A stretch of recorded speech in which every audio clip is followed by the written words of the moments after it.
धन्यवाद माननीय प्रधानमंत्री जी, 2400 करोड़ रुपए की प्रोत्साहन राशि डिस्पर्स करने के लिए। प्रधानमंत्री विकसित भारत रोजगार योजना की इंसेंटिव की इस इकाई से 15 लाख लाभार्थियों को रोजगार मिला है। एक बार जोरदार तालियां हो जाए। देश के विभिन्न हिस्सों के अलग अलग कार्यक्रमों में जुड़े, टेक्नोलॉजी से जुड़े हुए सभी महानुभाव, और जैसा अभी मंच संचालक बता रहे थे कि 200 स्थान पे करीब 2 लाख लोग अभी इस कार्यक्रम में हमारे साथ जुड़े हुए हैं। मैं उन सबका भी दूर से ही सही लेकिन दिल से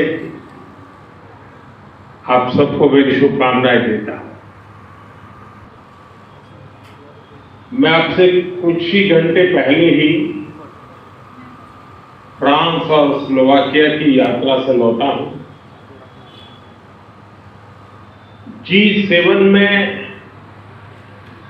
विकसित देशों के दिग्गज नेताओं से मिला हूं।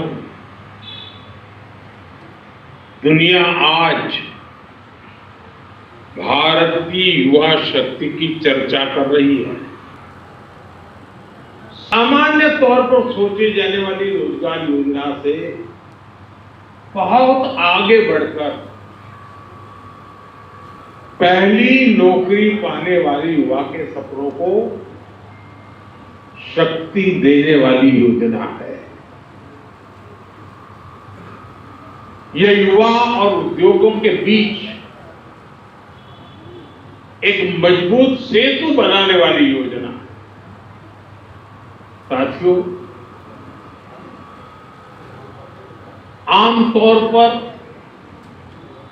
योजनाएं या तो कर्मचारी के लिए बनती हैं या तो फिर उद्योगों के लिए बनती है।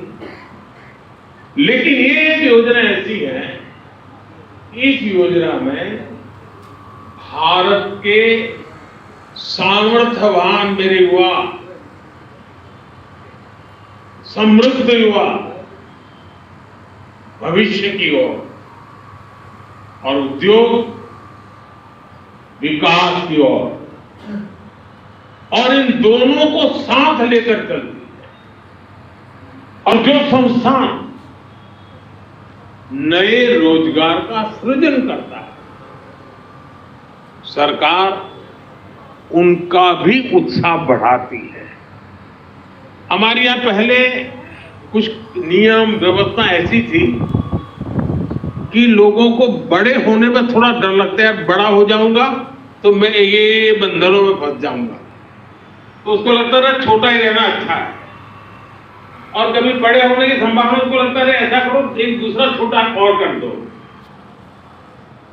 आज वो सोच बदली है। हर किसी को बड़ा बनने का हौसला मिलना चाहिए, उसकी उम्मीदों को पंख मिलने चाहिए। हमारे SSI एसोसिएशन से जुड़े और मेरे ख्याल से कोटा में उद्योग का नाम लेकर गोविंद राम जी मित्तल का नाम ना ले, ये संभव ही नहीं है। बहुत ही प्रेरणा स्रोत और उद्योग की बात करने वाले, कोटा के हित की बात करने वाले, और मैं जब भी इनको नेतृत्व में ये जो 12 साल गवर्नेंस के हम बहुत ही हर्ष और उल्लास के साथ मना रहे हैं।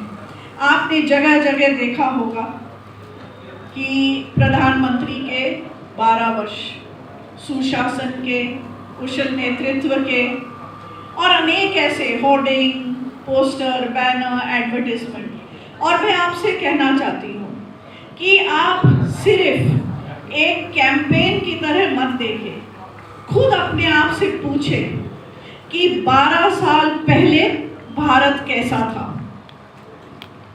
और आज का भारत कैसे है, और आपको खुद उसका जवाब मिलता है। क्वार्टर से पुनीत सोनी जी, जनरल मैनेजर पुनीत सोनी जी, कृपया पधारें। और उनके साथ आएंगे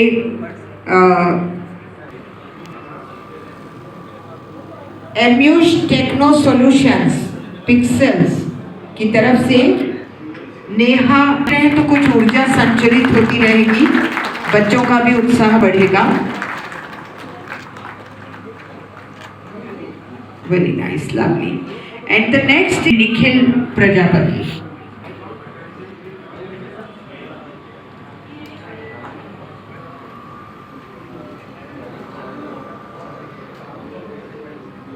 एक बड़ा सुंदर स्लोगन है, मुस्कुराइए क्योंकि मुस्कुराने का मोल नहीं लगता।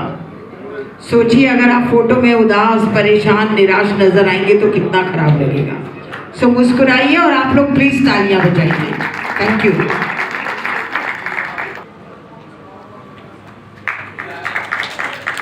जोरदार तालियां। यशस्वी प्रधानमंत्री ने एक संकल्प लिया है कि 2047 में वो विकसित भारत देखना चाहते हैं और उसी संकल्प के तहत हर वर्ग को कैसे आगे बढ़ाएं, हर क्षेत्र में, चाहे वो उद्योग हो, खेल हो, गवर्नेंस हो, कुछ भी हो, कैसे उनको आगे बढ़ाएं, कैसे उनको एक योजना के तहत मदद करें ताकि ये जो संकल्प हमने लिया है विकसित भारत का वो जल्द से जल्द हम पूरा कर सकें। उसी के नाते आज भी हमारे प्रधानमंत्री विकसित भारत रोजगार योजना के तहत युवाओं को ध्यान में रखते हुए ये कार्यक्रम किया गया है, जो कि आने वाले समय पे न केवल उनका भविष्य पर हमारा भविष्य भी तय करता है।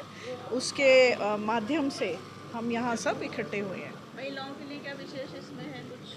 जी, मैं देख रही थी बहुत सारी महिलाएं हैं जो आत्मनिर्भर बनना चाहती हैं, अपना खुद का रोज़गार चालू करना चाहती हैं, पर कभी कभी उनको एक मदद के रूप में कोई नहीं मिलता, और जहाँ कोई मिलता नहीं है वहाँ हमारे यशस्वी प्रधानमंत्री एक नई सोच के साथ, एक नई योजना के साथ उनके साथ भी खड़े रहकर उनके बारे में चिंता करते हुए कि ऐसी योजना लाते हैं जिनसे वो भी अपना सपना पूरा कर सकें।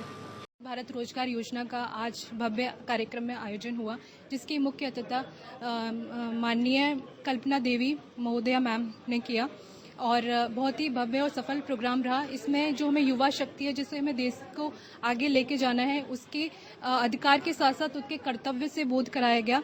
और मैं सभी लोगों का कृतज्ञ व्यक्त करना चाहती हूँ, प्रधानमंत्री मोदी जी का भी, और उसके साथ साथ हमारे राजस्थान में माननीय मुख्यमंत्री जी ने भी जयपुर से पार्टिसिपेशन किया है, यहाँ पे मैम ने किया है, और इसको डिसेंट्रलाइज करके पूरे देश में एक नई ऊर्जा का संचार किया है। और विकसित भारत रोजगार योजना के माध्यम से जो फाइनेंशियल इंक्लूजन है और जो एक महिला सशक्तिकरण है और सब वर्गों का साथ विकास की जो बात की गई है, उसी की दिशा में ये कार्यक्रम है। Thank you so much. Kota में तकरीबन 20,000 के आसपास जो डिस्ट्रीब्यूशन हुआ है पर एम्प्लॉयर दिया गया है। एग्जैक्टली ये जो प्राइम मिनिस्टर की अप्रोच थी कि जो पहले अपनी सोच होती है कि जो इंडस्ट्रियलिस्ट होते हैं उनके लिए नेगेटिव सोच रहती थी, तो ये जो सोच है ये एक चीज़ डेवलप करती है, इंडस्ट्रियलिस्ट भी बेनिफिट होगा, पर जो न्यू अपॉइंटमेंट होगा उससे कंपनी को भी इंसेंटिव जाएगा। और शायद इसमें मेरी इनसे बात हुई थी, ब्रॉडर टर्म में पीएफ में भी शायद जो रिटर्न करते हैं उसमें भी कुछ रिबेट है। और सबसे बड़ी चीज़ दिक्कत है कि जो न्यू जिनकी डिग्री होती पूरी, वो कहीं भी जाते थे, नहीं एक्सपीरियंस नहीं है तो वो क्या करें। तो एक वो जो अब कोई भी हो उसको कहीं ना कहीं से शुरुआत करनी पड़ेगी, तो उसको स्कोप बहुत कम रहता था। अब क्या जो एम्प्लॉयमेंट जनरेशन है वो मेरे हिसाब से बढ़ेगा और बढ़ भी रहा है। बाकी हम लगभग हर महीने 300 से 400 रजनीश 300 से 400 एम्प्लॉय को एम्प्लॉयमेंट देते हैं।